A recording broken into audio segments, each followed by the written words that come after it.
ओम शांति आज साकार महावाक्य 2/5/2026 मधुर संतान माने एही ड्रामारे महाविनाश सेवा निर्धारित होई रही तुमको विनाश पूर्वर कर्मातीत हेबाको पड़िबो। प्रश्न बाबांकर केउं शब्दर आकर्षण सम्मुखरे थिबा समय बहुत होइथाए। उत्तर बाबा जेतेबेले कहिथांती तुमे माने मोर संतान सेतेबेले एही कथार आकर्षण सम्मुखरे बहुत होइथाए। तेणु सम्मुखरे शुणिबाकू बहुत भल लागिथाए। सेथिपाई ही मधुबन सबु पिलामानंकु आकर्षित करिथाए। काहेकि ना एठारे ईश्वरीय परिवार रहिछि, एठारे ब्राह्मण मानंकर संगठन रहिछि। ब्राह्मण माने परस्पर मध्यरे ज्ञान रही आदान प्रदान करिथांती।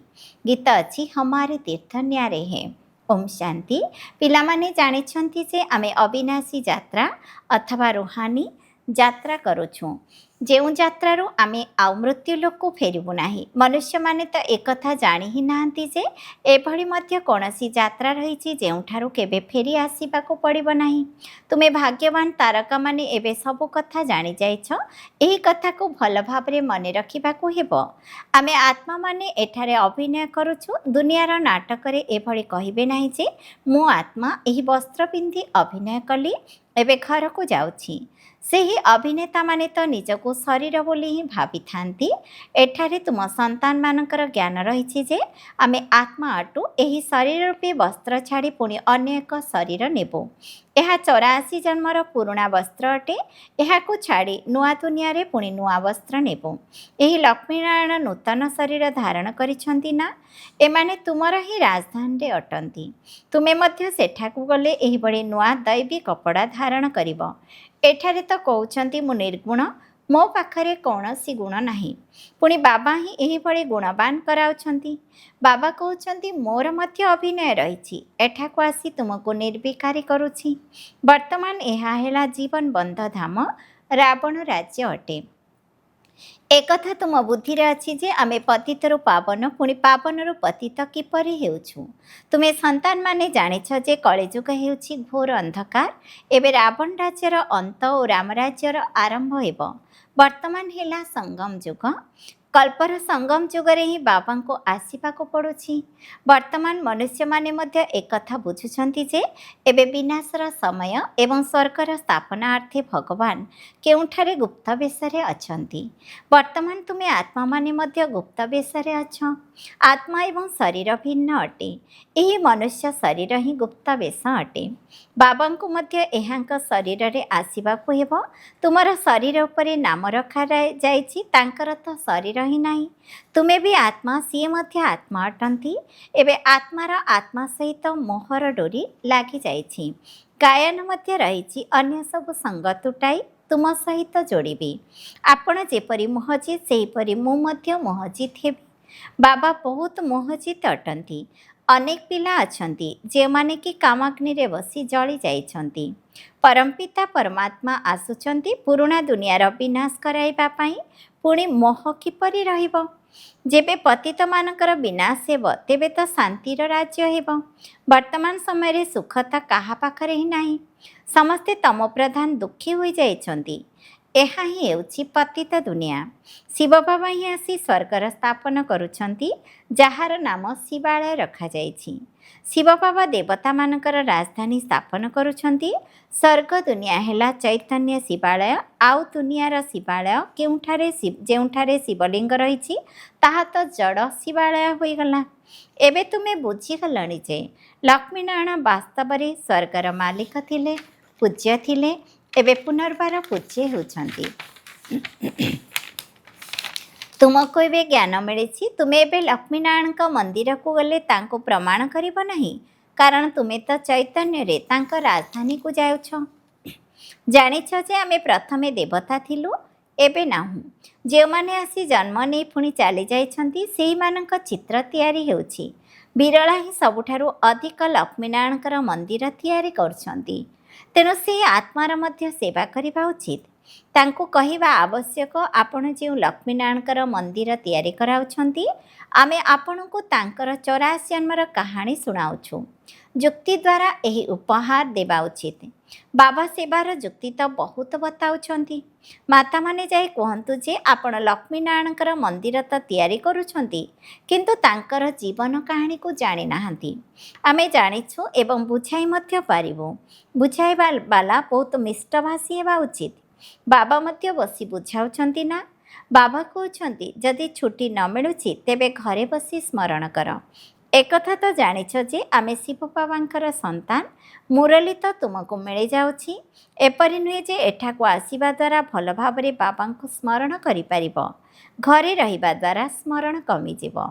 ସତେଜ ହେବା ପାଇଁ ହିଁ ବାଦଲ ସାଗର ପାଖକୁ ଆସିଥାଏ।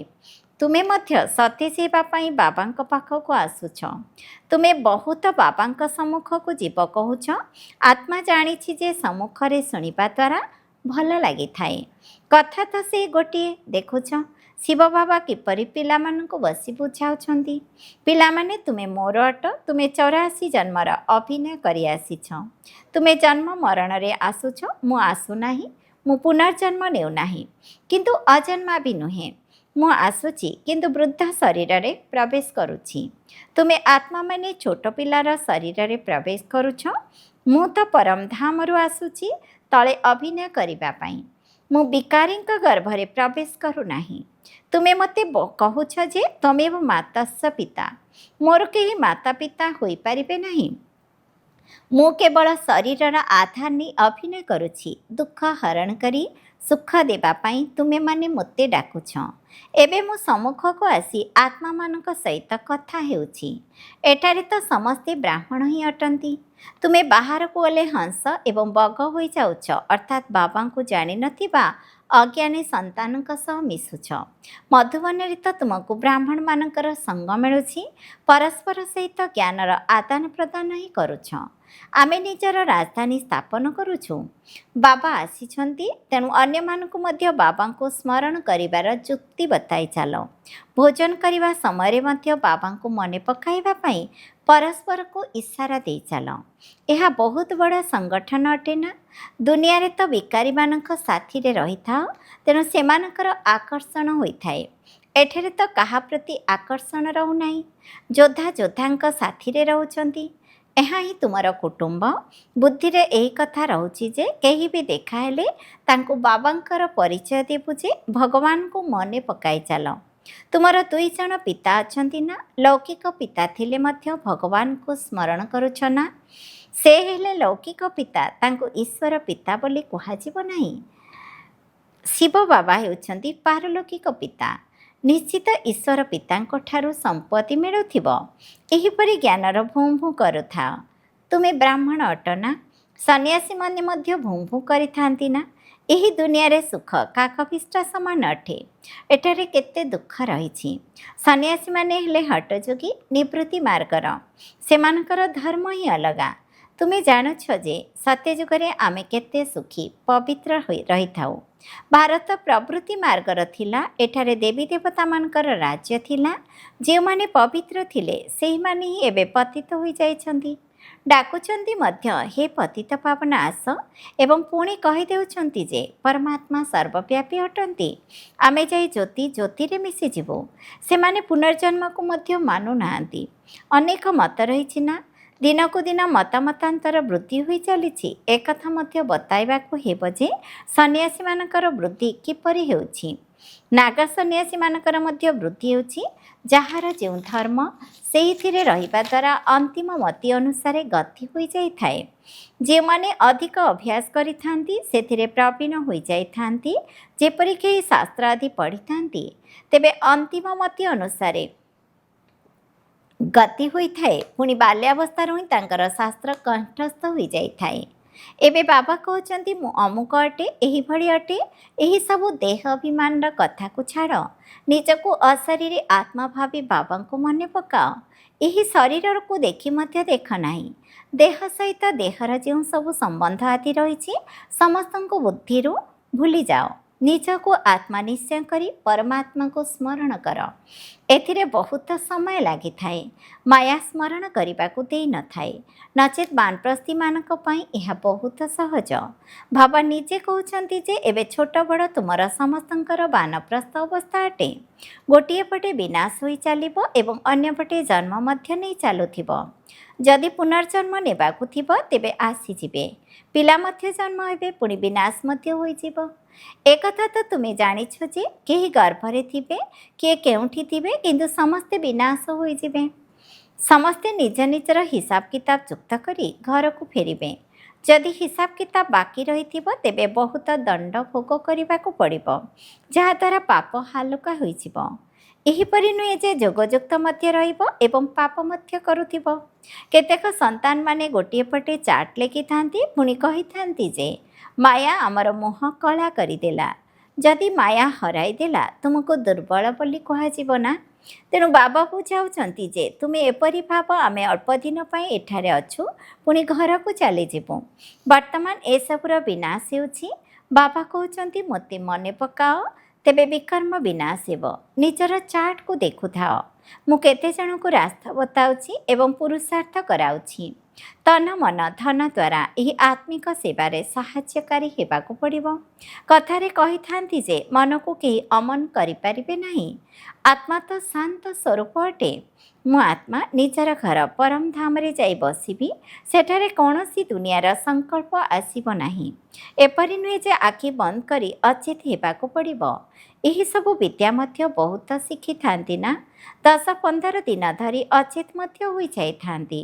ଏହିଭଳି ଅଭ୍ୟାସ କରିଥାନ୍ତି, ପୁଣି ନିର୍ଦ୍ଦିଷ୍ଟ ସମୟ ପରେ ଜାଗ୍ରତ ହୋଇଯାଇଥାନ୍ତି। ଯେପରି ଟାଇମ୍ ବମ୍ର ସମୟ ରହିଥାଏ ଯେ ଏହା ଏତେ ଘଣ୍ଟା ପରେ ଫୁଟିବ। ତୁମେ ସନ୍ତାନମାନେ ଏକଥା ଜାଣିଛ ଯେ ଆମେ ଶିବ ବାବାଙ୍କ ସହ ଯୋଗଯୁକ୍ତ ହେଉଛୁ। ଯେବେ ତମ ପ୍ରଧାନ ଆବର୍ଜନା ସବୁ ବାହାରିଯିବ ତେବେ ଆମେ ଶତପ୍ରଧାନ ହୋଇଯିବୁ, ପୁଣି ଏହି ଶରୀରକୁ ତ୍ୟାଗ କରିବୁ। ଆମେ ଏବେ ଯୋଗର ଯାତ୍ରାରେ ରହିଛୁ। ବର୍ତ୍ତମାନ ହିଁ ସମୟ ମିଳିଛି, ପୁଣି ଏହି ଶରୀର ଛାଡ଼ିବାକୁ ହିଁ ହେବ। ଏହାପରେ ସବୁ ସମାପ୍ତ ହୋଇଯିବ। ସମୟ ତ ନିର୍ଦ୍ଧାରିତ ହୋଇ ରହିଛି, ପୁଣି ଶେଷ ବେଳକୁ ମଶାମାଛିଙ୍କ ପରି ଶରୀର ଛାଡ଼ିବେ। ବିନାଶ ହେବ ନିଶ୍ଚୟ। ତୁମେ କର୍ମାତୀତ ଅବସ୍ଥାକୁ ପ୍ରାପ୍ତ କରିବା ପରେ ବିନାଶ ଆରମ୍ଭ ହୋଇଯିବ। ବିନାଶର ଦୃଶ୍ୟ ବହୁତ ଭୟାନକ ହେବ। ଏସବୁ କଥା ଡ୍ରାମାରେ ନିର୍ଦ୍ଧାରିତ ହୋଇ ରହିଛି। ତୁମେ ଜାଣିଛ ଯେ ସେହି ସମୟରେ ଆମର ଅବସ୍ଥା ଏକରସ ଅର୍ଥାତ୍ ସ୍ଥିର ରହିବ। ଖୁସିରେ ସର୍ବଦା ହର୍ଷିତ ହୋଇ ରହିବା। ତୁମେ ଜାଣିଛ ଯେ ସେହି ସମୟରେ ଅବସ୍ଥା ମଧ୍ୟ ଏକରସ ରହିବ। ଏହି ଦୁନିଆର ତ ବିନାଶ ହେବ ହିଁ ହେବ। ତୁମେ ଜାଣିଛ ଯେ କଳ୍ପ କଳ୍ପ ସଙ୍ଗମ ଯୁଗ ହେଉଛି, ତାପରେ ବିନାଶ ହେଉଛି। କେବଳ ବୋମା ନୁହେଁ, ପ୍ରାକୃତିକ ବିପର୍ଯ୍ୟୟ ମଧ୍ୟ ବିନାଶରେ ସାହାଯ୍ୟ କରିଥାଏ। ତେଣୁ ପିଲାମାନଙ୍କର ଏହି କଥା ବୁଦ୍ଧିରେ ରହିବା ଉଚିତ। ଏବେ ଆମକୁ ଘରକୁ ଯିବାକୁ ହେବ। ଯେବେ ବାବାଙ୍କୁ ସ୍ମରଣ କରିବ ସେତେ ବିକର୍ମ ବିନାଶ ହେବ ଏବଂ ତୁମେ ଉଚ୍ଚପଦ ପାଇବ।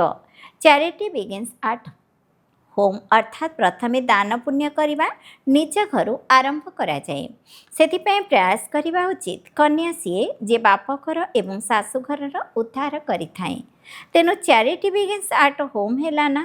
ତୁମକୁ ସେବାରେ ଲାଗି ରହିବା ଉଚିତ। କୁହ, ବାବା କହୁଛନ୍ତି ମୋତେ ସ୍ମରଣ କର, ତେବେ ତ ସମ୍ପତ୍ତି ମିଳିବ।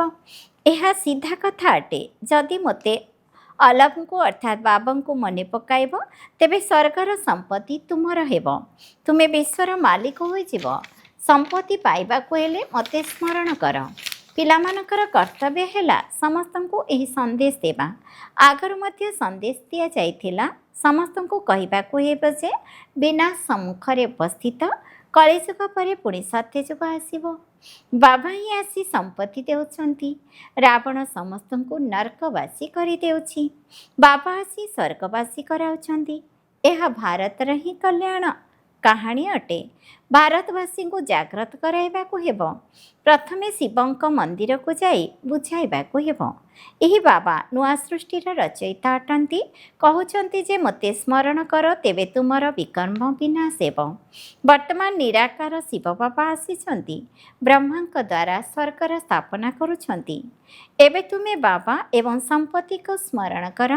ତୁମର 84 ଜନ୍ମ ସମ୍ପୂର୍ଣ୍ଣ ହୋଇଗଲାଣି। ଏବେ ଆମେ ତୁମକୁ ସବୁ କଥା ଶୁଣାଇ ଦେଉଛୁ। ଏହାକୁ ମାନିବ କି ନ ମାନିବ ତାହା ତୁମର ଇଚ୍ଛା। ଏହି କଥା ତ ବହୁତ ଭଲ। ବାବା ହିଁ ଦୁଃଖହର୍ତ୍ତା ସୁଖକର୍ତ୍ତା ଅଟନ୍ତି। ଅଳ୍ପ କିଛି ବୁଝାଇ ଦେଲେ ମଧ୍ୟ ସେମାନେ ଜ୍ଞାନ ମାର୍ଗକୁ ଆପଣାଇ ନେବେ। ଏହା ହିଁ ତୁମର ଧନ୍ଦା ଅଟେ। ଏଥିରେ କିଛି ବି ମେହନତ କରିବାର ନାହିଁ, କେବଳ ମୁଖ ଦ୍ୱାରା କହିବାକୁ ହେବ।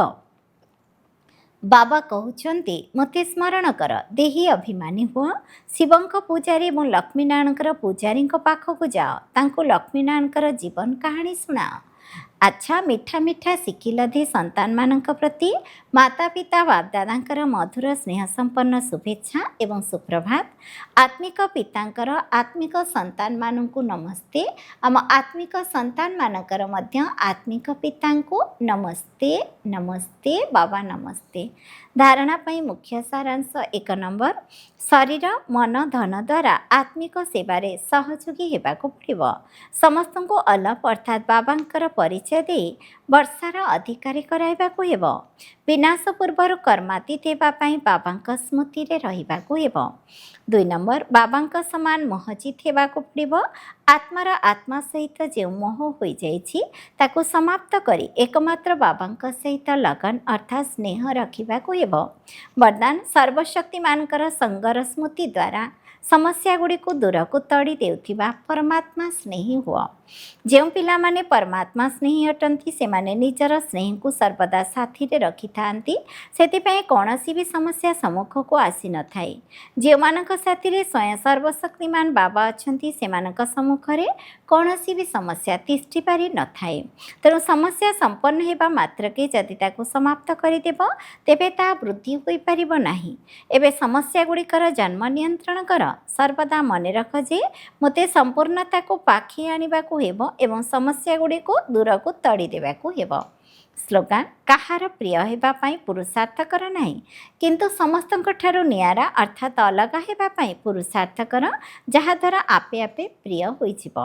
ଅବ୍ୟକ୍ତ ଇଶାରା, ସର୍ବଦା ଅଚଳ ଅଟଳ ଏକର ସ୍ଥିତିର ଅନୁଭବ କର। ସମୟ ଅନୁସାରେ ଏବେ ଅନେକ ପ୍ରକାରର ବିଘ୍ନ ଆସିବାରେ ଲାଗିଛି। କୌଣସି ଭଲ ବିଦ୍ୟାର୍ଥୀ ମଧ୍ୟ ମାୟାର ବଶୀଭୂତ ହୋଇ ବିରୋଧୀ ହୋଇଯାଉଛି ଏବଂ ସେବାରେ ବିଘ୍ନ ସୃଷ୍ଟି କରୁଛି। ତେଣୁ ଏଭଳି ସମୟରେ ବିଚଳିତ ହୋଇଯାଅ ନାହିଁ। ଗୋଟିଏ ହେଲା ସେମାନଙ୍କ ପ୍ରତି କଲ୍ୟାଣର ଭାବନା ରଖି ଦୟାଦୃଷ୍ଟି ରଖିବା, କିନ୍ତୁ ତାଙ୍କ କାରଣରୁ ନିଜେ ହଲଚଲ ହୋଇଯିବା ଅଥବା ବ୍ୟର୍ଥ ସଂକଳ୍ପ ଚଳାଇବା, ଏହା ହିଁ ହେଉଛି ହଲଚଲ ହେବା। ତେବେ ଯେଉଁମାନେ ପ୍ରତ୍ୟେକ ଆତ୍ମାଙ୍କର ପାଠକୁ ସାକ୍ଷୀଦ୍ରଷ୍ଟା ସ୍ଥିତିରେ ରହି ଦେଖିଥାନ୍ତି ସେଇମାନେ ହିଁ ଅଚଳ ଅଟଳ ଏବଂ ଏକର ସ୍ଥିତିରେ ରହିଥାନ୍ତି।